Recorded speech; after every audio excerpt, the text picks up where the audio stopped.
Don Esteban Solís tenía 63 años y trabajaba como sepulturero desde que cumplió 30. Era un hombre silencioso, metódico, de esos que repiten cada paso con precisión casi matemática. Cada mañana, al llegar al cementerio de San Felipe el Alto, en los límites de Zacatecas, seguía la misma rutina: abrir el candado del portón, acomodar su gorra, preparar el balde con cloro para las tumbas más viejas y dar una vuelta rápida por el sector nuevo. Ese lunes, sin saber por qué, desvió el camino. El cielo estaba cubierto de nubes densas, esas que no descargan lluvia pero oscurecen todo. La neblina era tenue, mas suficiente para emborronar las siluetas de las cruces a la distancia. En lugar de ir directo a la capilla, Esteban se dirigió hacia la sección más antigua del cementerio, la que nadie visitaba hacía años. Había algo extraño en el ambiente. El aire no olía a flores ni a tierra húmeda como siempre. Había un olor distinto, casi metálico. Avanzó lentamente entre lápidas desgastadas y cruces corroídas. Cuando llegó a la cuarta fila, algo lo detuvo de golpe.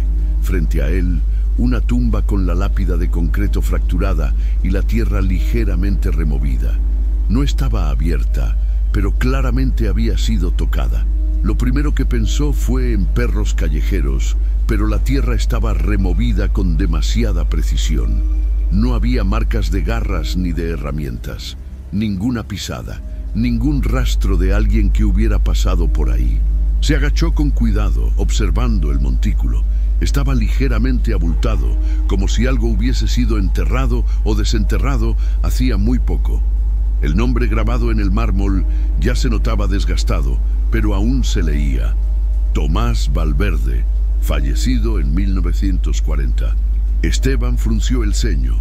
Aquel nombre no le sonaba extraño. Recordó vagamente una visita años atrás, cuando una mujer muy anciana vino a dejar una vela y dijo que Tomás había muerto sin nadie a su lado, ni siquiera un rezo. El viento sopló leve y las ramas secas de un árbol cercano crujieron. Algo le apretó el pecho.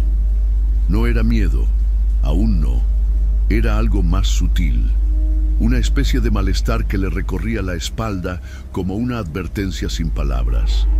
Aquel día, sin saberlo, don Esteban había abierto una puerta que nunca debió tocar.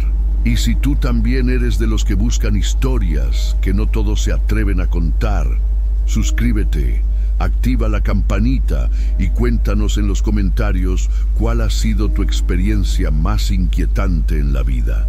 Aquí compartimos lo que otros prefieren callar. Pero lo que Esteban encontró esa mañana fue apenas el primer paso hacia un silencio mucho más profundo. Uno que no se rompe ni siquiera con el tiempo. Don Esteban no era un hombre impresionable. En más de 3 décadas como sepulturero había visto de todo. Familias enteras desmoronarse frente a una tumba recién cavada. Cuerpos que llegaban mal preparados. Noches enteras de guardia con velas cuando se cortaba la luz. Pero esa tumba removida, sin señal de intervención humana, lo tenía inquieto. Volvió a la caseta junto al portón principal con el ceño fruncido y los pasos apurados. Al llegar, encontró a don Aurelio, el encargado administrativo, preparando café. Esteban le contó lo que vio, sin dramatismo, pero con tono serio. ¿Volviste a la parte vieja?, preguntó Aurelio, sin mirarlo, como si ya esperara esa respuesta. Hoy sí, vi algo raro. Mejor venís conmigo a ver, dijo Esteban, mientras se colocaba la chaqueta. Caminaron en silencio hasta el sector olvidado del cementerio. Cuando llegaron, el montículo de tierra seguía ahí, idéntico. Pero había algo más, algo que Esteban no había notado antes. Las letras del nombre Tomás Valverde estaban parcialmente borradas. No por el tiempo, no por erosión. Alguien las había arañado con algo filoso. Las marcas eran recientes, algunas letras casi ilegibles, como si alguien hubiera querido tachar ese nombre del mundo de los vivos. Don Aurelio se agachó lentamente. tocó la piedra y retiró la mano de inmediato. Esto no es desgaste. Alguien pasó algo punzante como una navaja o una llave. Y decís que no hay huellas, murmuró. Esteban negó con la cabeza. El pasto alrededor no estaba pisado. Las hojas secas seguían intactas. Incluso la cruz de hierro, oxidada y doblada hacia un lado, parecía no haber sido movida. ¿Y los portones?, preguntó Aurelio. Cerrados, con candado. Nadie entró, respondió Esteban. El viento sopló otra vez, esta vez más fuerte. Una ráfaga seca levantó polvo y hojas muertas. El crujido de las ramas sonó más áspero, como si viniera de dentro del mismo cemento. Esteban sintió un pequeño cosquilleo en el cuello. Giró lentamente la cabeza. Nada. Pero el aire ya no era el mismo. Había una especie de presión que bajaba desde el cráneo hasta los hombros. Este nombre fue tachado con rabia, dijo don Aurelio con voz más baja, como si alguien no quisiera que se recuerde. Esteban no respondió. Miraba el retrato ovalado de Tomás. Estaba rajado en un extremo. Algo en la expresión del rostro, aunque casi borrado por el tiempo, parecía haber cambiado. Antes era una mirada perdida. Ahora, algo en esos ojos parecía seguirlo. Los dos hombres decidieron regresar sin decir más palabra. El camino de regreso fue más largo de lo habitual, no por la distancia, sino por el peso que llevaban encima. Esteban no lo sabía todavía, pero ese nombre tachado era el primero de muchos detalles que se transformarían en piezas de un rompecabezas que nadie quería armar. Al día siguiente, Esteban llegó aún más temprano. Algo no lo dejaba dormir desde la noche anterior. No era exactamente miedo, pero sí una inquietud que lo había hecho caminar por la casa sin rumbo, revisar la cerradura 2 veces e incluso evitar mirar por las ventanas oscuras. Apenas el reloj marcó las 6, ya estaba cruzando el portón del cementerio. Se dirigió directamente al sector antiguo, buscando comprobar si la tierra seguía alterada o si, quizás, había sido todo exageración de su parte. La tumba de Tomás Valverde estaba igual que el día anterior. Sin embargo, algo nuevo llamó su atención. A un costado del montículo, parcialmente cubierta por tierra suelta, asomaba el cuello de una botella de vidrio. Se agachó con cuidado y la desenterró con las manos. Dentro había una flor seca, completamente descompuesta, con pétalos quebradizos y oscuros. El vidrio estaba empañado por dentro, como si hubiera sido colocado ahí recientemente. Esteban la giró entre las manos. No tenía etiqueta, inscripción, ni símbolo alguno. Nada que explicara qué hacía eso allí. Un crujido detrás de él lo hizo incorporarse con brusquedad. Fue un sonido seco, como una piedra que se desploma o una rama que se parte. Miró en todas direcciones. El cementerio estaba desierto. No había viento fuerte, ni aves, ni gatos. El sonido no se repitió. Caminó unos pasos hacia atrás sin dejar de mirar la tumba, como si esperara que algo emergiera de ahí. Guardó la botella envuelta en un trapo dentro de una bolsa y volvió a la caseta a buscar a don Aurelio. Esta vez no podía dejar pasar lo que había encontrado. Aurelio lo recibió con el rostro pálido. Esteban no tuvo que decir mucho. Apenas mostró la botella, el encargado respiró hondo y se quitó la gorra. ¿Dónde encontraste eso? Junto al túmulo, no estaba ayer, respondió Esteban. Eso no es ofrenda, nadie pone eso así. Esa flor está muerta hace poco, muy poco. Esteban no respondió.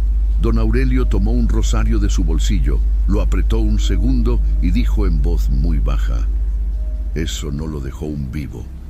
Volvieron juntos a la tumba. El lugar parecía más sombrío que unas horas antes.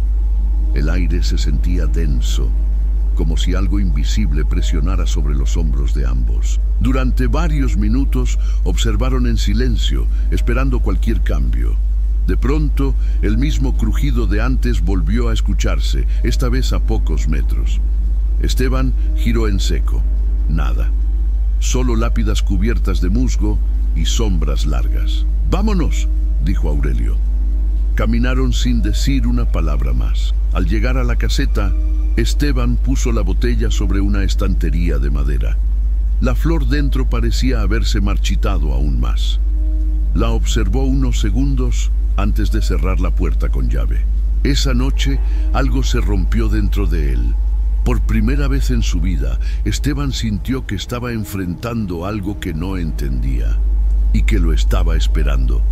Después de una noche llena de vueltas en la cama y pensamientos revueltos, Esteban llegó al cementerio con una decisión tomada. Ya no bastaba observar ni especular. Necesitaba una explicación concreta, algo en papel, algo oficial. En vez de dirigirse al sector viejo como los días anteriores, fue directo a la oficina administrativa, donde se guardaban las llaves del archivo subterráneo. Un cuarto húmedo y oscuro, debajo del edificio principal, donde se acumulaban los libros de registros de entierros desde principios del siglo pasado.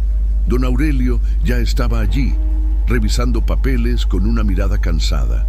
Al ver a Esteban, supo de inmediato que algo lo urgía.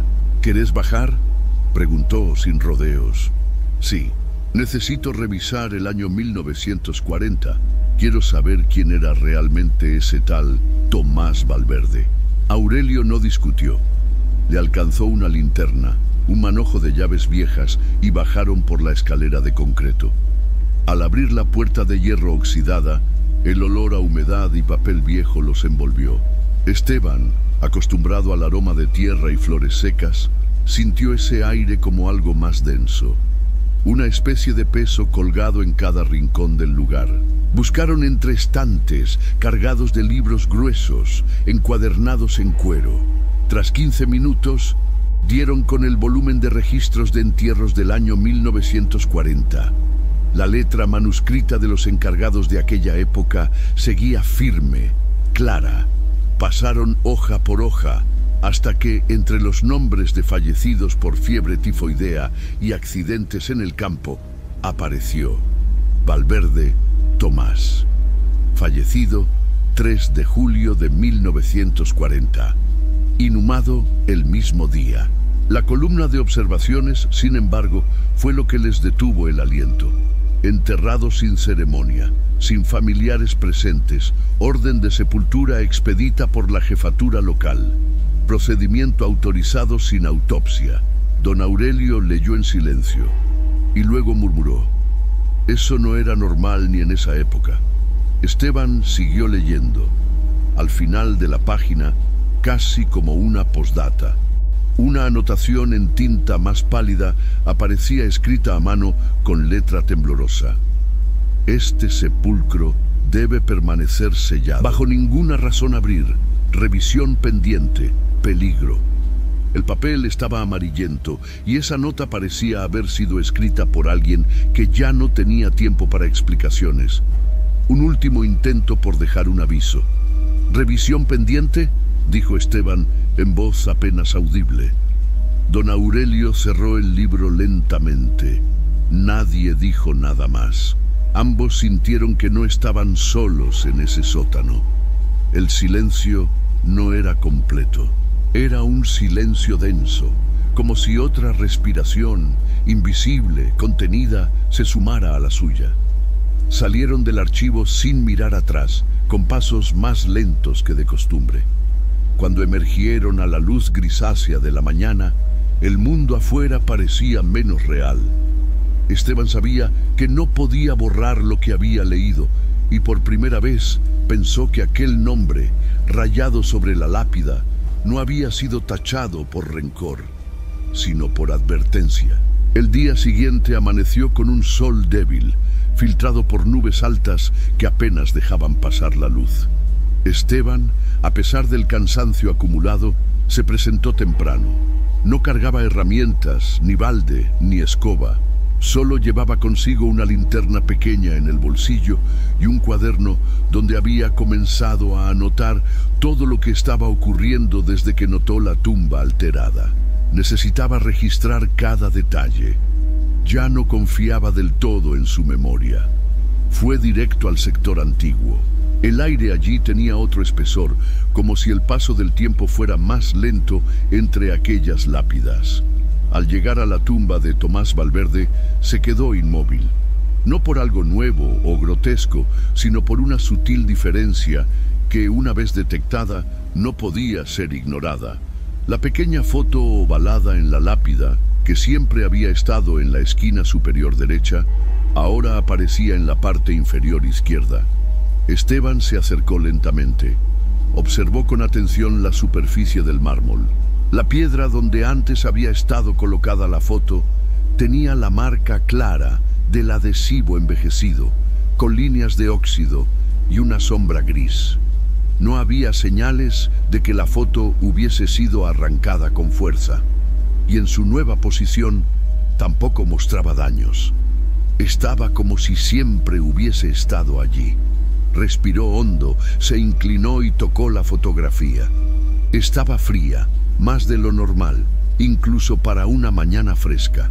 Y justo al contacto, una leve vibración le recorrió los dedos. Fue tan sutil que dudó si realmente la sintió, pero lo suficiente para que retirara la mano de inmediato.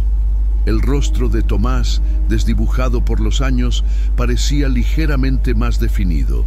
La expresión ya no era neutra. Los ojos, antes apagados, ahora daban la sensación de seguir cada movimiento. Esteban no aguantó más. Regresó a la caseta y buscó a don Aurelio, que recién llegaba con un termo de café. Sin decir palabra, lo condujo hasta la tumba. Al llegar, Aurelio se detuvo en seco.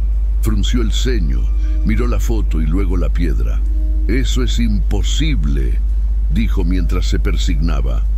«No hay señal de que la hayan despegado», agregó Esteban. «Es como si se hubiese movido sola». Aurelio no respondió. Miró alrededor, como si esperara ver a alguien espiando detrás de un árbol o cruz. Nada. El cementerio seguía tan vacío como todos los días a esa hora. Pero la atmósfera ya no era la misma. Los dos sabían que algo se estaba transformando. «Vamos a dejar esto por hoy», dijo finalmente el encargado. «No vuelvas acá solo». Esteban asintió. Esa tarde, al cerrar la caseta, miró de reojo hacia la sección antigua. El viento soplaba en una sola dirección, pero en ese rincón las hojas parecían flotar sin rumbo. Lo que más le inquietaba ya no era lo que veía, era lo que empezaba a sentir, una presencia silenciosa, paciente, como si alguien o algo hubiese notado que él estaba prestando demasiada atención. Esa noche, Esteban intentó seguir su rutina habitual. Preparó una taza de café de olla, se sentó en su sillón preferido y encendió el radio para escuchar música de boleros como hacía cada noche desde hacía años. Pero algo estaba fuera de lugar. El ambiente en su propia casa se sentía distinto, como si una corriente fría se hubiera instalado en las paredes. No era el clima, afuera no hacía tanto frío, era otra cosa. Una especie de quietud tensa, como si el aire observara. A las 10, mientras pasaba las páginas de un viejo libro de crónicas del pueblo, escuchó un sonido bajo. Parecía venir del pasillo que conectaba la cocina con el patio trasero. Se quedó quieto. Al principio pensó que era el perro, pero lo había dejado encerrado en el lavadero porque andaba inquieto desde la tarde. Luego pensó que podría ser una corriente de aire, pero no, fue una voz. Esteban, no fue un grito ni un susurro, fue una voz clara, suave, sin apuro, como si alguien lo llamara desde el fondo del pasillo. Se levantó lentamente, dejando la taza a medio llenar sobre la mesa. Caminó hasta la puerta del pasillo y encendió la luz. Nada. Todo en su sitio. Revisó el patio, miró detrás de la cortina de la cocina, incluso salió al jardín. El silencio era absoluto. Volvió al interior, pero ya no podía sentarse. Algo le carcomía los nervios. No era solo lo que había oído.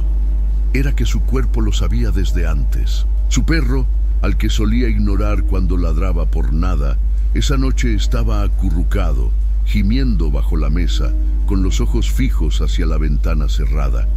A las 2 de la madrugada, mientras intentaba dormir, volvió a oír la voz, más cerca, más segura. Dijo su nombre otra vez, como si lo conociera de toda la vida. Esteban se incorporó de golpe, encendió la luz, pero estaba solo. Su respiración era agitada, su camisa empapada en sudor frío. Al día siguiente, sin poder más con la tensión, decidió hablar con su hijo Mateo. No le contó todo, pero le explicó que algo raro estaba ocurriendo, tanto en el cementerio como en su casa. Mateo, aunque escéptico, aceptó acompañarlo. Conocía bien a su padre y sabía que no era de inventar historias ni dejarse llevar por supersticiones. Al llegar al cementerio esa tarde, el aire parecía más denso que de costumbre. Mateo lo notó de inmediato, aunque no dijo nada. Caminaron juntos hasta el sector antiguo, en completo silencio.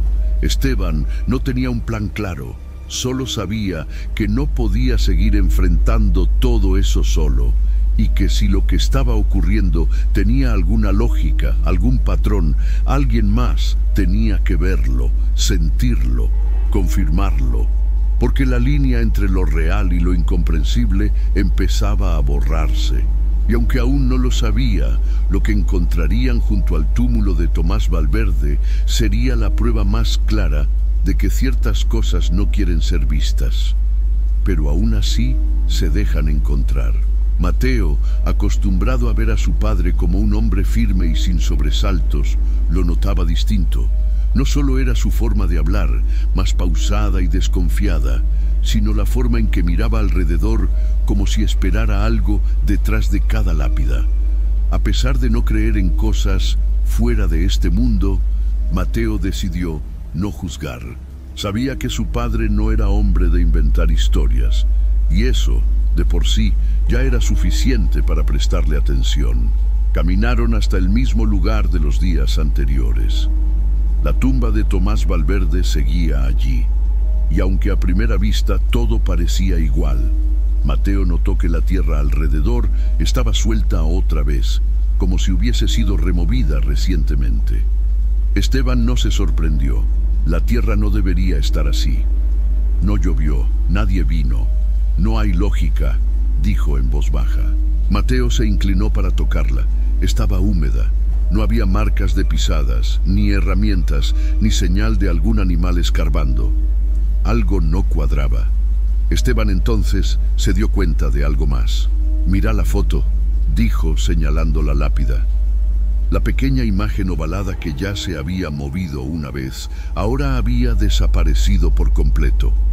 Solo quedaban restos de pegamento seco en una esquina. La ausencia era evidente, como si alguien la hubiera arrancado cuidadosamente durante la noche. Esteban sintió un nudo en el estómago.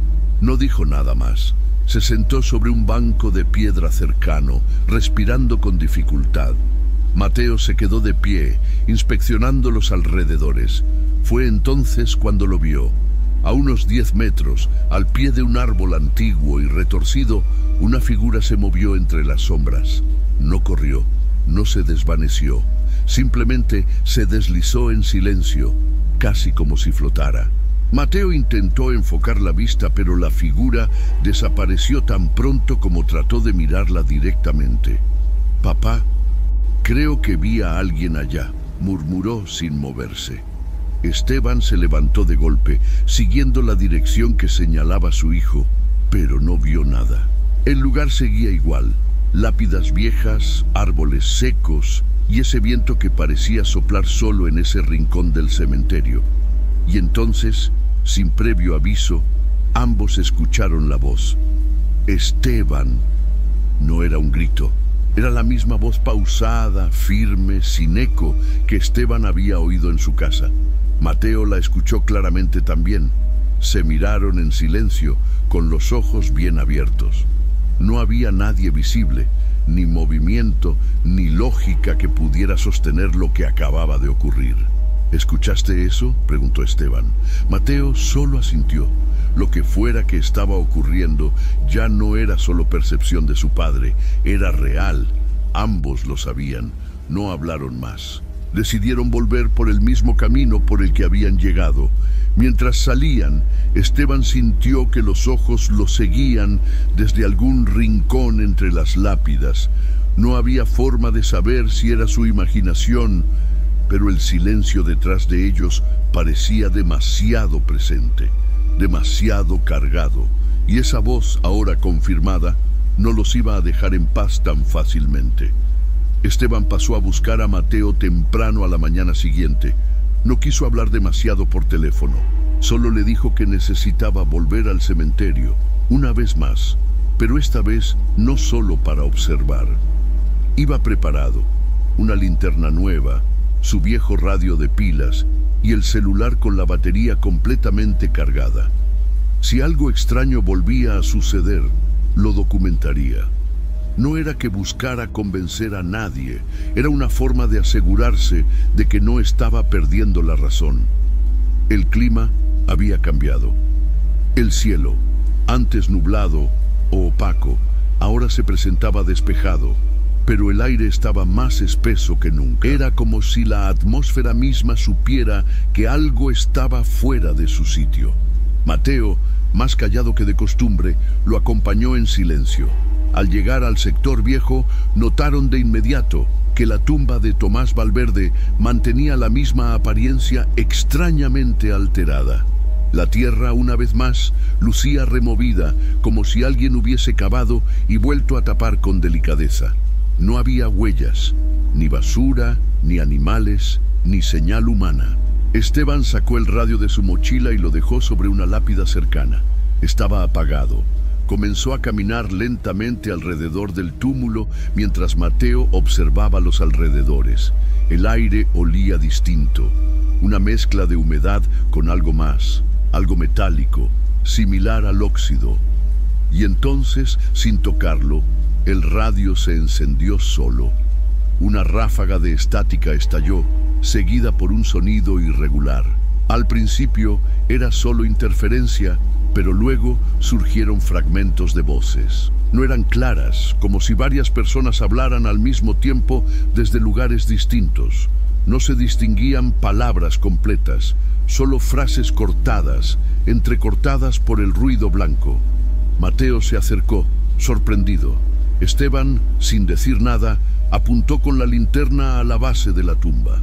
Allí, en un rincón donde antes no había nada, había una pequeña piedra blanca. Estaba cuidadosamente apoyada sobre la tierra, como si alguien la hubiese colocado allí esa misma madrugada. Tenía algo grabado a mano. Se agachó para leerla. No desenterrar. Las letras eran finas, torcidas, casi como si hubieran sido talladas con una uña o un clavo. La piedra era nueva, sin musgo, sin desgaste. A Mateo se le erizó la piel. ¿Quién dejaría esto?, murmuró apenas audible. Antes de que Esteban pudiera responder, el radio lanzó un chillido agudo, casi como un grito humano. Fue tan fuerte que ambos se cubrieron los oídos, y en ese momento la voz regresó. Esteban, no. El sonido cesó de golpe. El silencio posterior fue tan absoluto que parecía artificial, como si el mundo contuviera el aliento. Mateo, pálido, miró a su padre. Esteban se quedó de pie, con la piedra en una mano y la linterna temblando en la otra. Era evidente que habían cruzado un límite.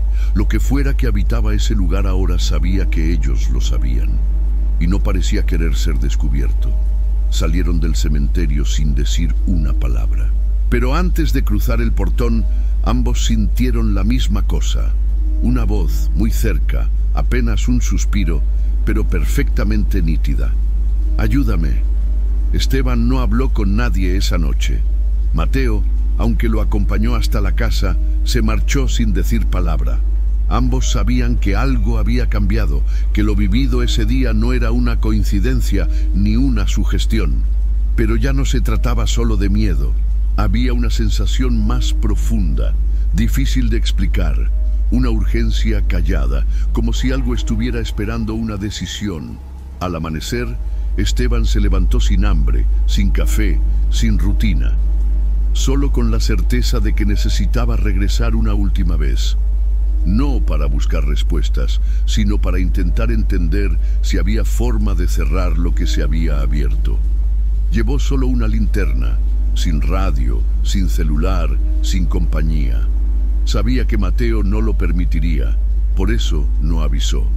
No se trataba de coraje, se trataba de respeto. El cielo estaba gris claro, pero no amenazaba tormenta. Al llegar al cementerio, todo parecía igual, pero distinto. Las hojas secas crujían bajo sus botas, aunque no había viento. Las lápidas parecían más viejas, más torcidas. El silencio era completo, pero no era paz. Era un silencio que contenía algo dentro. Caminó con calma hasta la tumba de Tomás Valverde. Desde lejos, notó que no había nada fuera de lugar. La tierra estaba firme, pareja, sin marcas. La fotografía que había desaparecido ya no estaba. Tampoco la piedra blanca con la advertencia, ni la garrafa. Nada. Era como si todo lo extraño se hubiese retirado de golpe, dejando solo una tumba olvidada entre otras tantas. Esteban se detuvo frente al túmulo y no hizo nada. No se movió, no buscó, solo observó. Pasaron varios minutos así. El viento no soplaba, los árboles no se mecían, y sin embargo, había algo en el aire, una tensión suave que se sentía sin tocar. Miró la lápida con atención. El nombre, aún parcialmente borrado, seguía allí. Las marcas de los rasguños eran ahora más tenues, como si el tiempo las estuviera cubriendo lentamente. Esteban sintió una punzada en el pecho, no de dolor, sino de certeza. Lo entendió en ese momento sin que nadie se lo dijera. No era su deber resolver nada, no había nada que pudiera arreglar.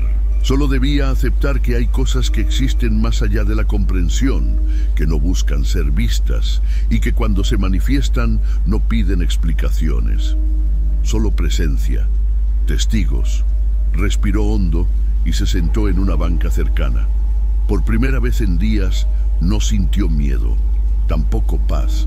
Sintió que algo lo dejaba ir, como si ese rincón del cementerio ya no lo estuviera mirando.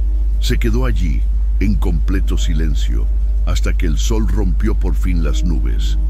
Una ráfaga de aire leve pasó por su rostro. Nada más. Al levantarse, se permitió mirar una vez más hacia la tumba. No había nada diferente, pero supo, con toda certeza, que lo que debía ver ya lo había visto, y lo que debía escuchar ya había sido dicho. Era hora de marcharse. Desde aquel último día en el cementerio de San Felipe el Alto, Esteban Solís no volvió a acercarse a la sección antigua. Tampoco volvió a mencionar el nombre de Tomás Valverde. No por miedo, sino por una decisión firme de no perturbar lo que, a su juicio, ya había encontrado una especie de reposo. Se trasladó a un pequeño colegio rural como encargado del mantenimiento, donde las únicas tumbas que veía eran dibujos de los niños en las paredes. Mateo, por su parte, nunca quiso hablar de lo que vivió. Si alguien le preguntaba por qué ya no visitaba a su padre los domingos por la tarde, respondía con evasivas. Nadie imaginaba que ambos compartían un secreto que los había cambiado para siempre. Don Aurelio se jubiló poco después. Dicen que al firmar los papeles de retiro comentó en voz baja: «Hay cosas que es mejor no mirar dos veces». Nadie entendió a qué se refería, pero nadie quiso saber más. La tumba de Tomás sigue allí, aparentemente intacta, sin flores, sin visitas. Los empleados nuevos del cementerio evitan esa zona sin saber muy bien por qué. Algunos aseguran que los pájaros no vuelan sobre esa parte del terreno. Otros dicen que el pasto nunca volvió a crecer del todo. Nadie lo ha comprobado, pero tampoco hay voluntarios para hacerlo. Esteban guarda aún el cuaderno donde escribió todo. Está guardado en una caja de madera junto a una estampita de San Miguel y una llave oxidada que nunca supo de dónde salió. No tiene intención de mostrarlo a nadie. No busca atención. Solo necesita recordar que fue real. que no fue un sueño ni un delirio, porque lo vivido fue real. No hubo espectros flotando, ni figuras que salieran de la tierra. No hubo voces que rompieran los cristales, ni cuerpos arrastrados por pasillos. Fue algo más sutil, más profundo, algo que se insinúa, que se oculta en el borde de la lógica, que espera en los rincones silenciosos de la rutina hasta que alguien lo ve, hasta que alguien lo escucha. Y una vez que eso ocurre, ya no hay vuelta atrás. Hoy, Esteban camina por los pasillos del colegio con la misma calma de siempre. Saluda a los maestros, acomoda herramientas, riega las plantas. Nadie notaría que, en su interior, hay un rincón sellado con experiencias que no se pueden explicar ni repetir. Un espacio hecho de voces, de miradas fijas desde fotos rotas, de tierra removida sin huellas, de piedras que advierten sin decir. Sabe que hay historias que no están hechas para contarse en voz alta, y mucho menos para repetirse. Sabe que algunos nombres, una vez tachados, no deben ser pronunciados de nuevo, y entiende, porque lo aprendió tarde, pero lo aprendió, que en ciertos lugares la única acción sensata es marcharse, en silencio, sin mirar atrás. Porque hay cosas que nunca se deben tocar y lo que duerme debe seguir durmiendo.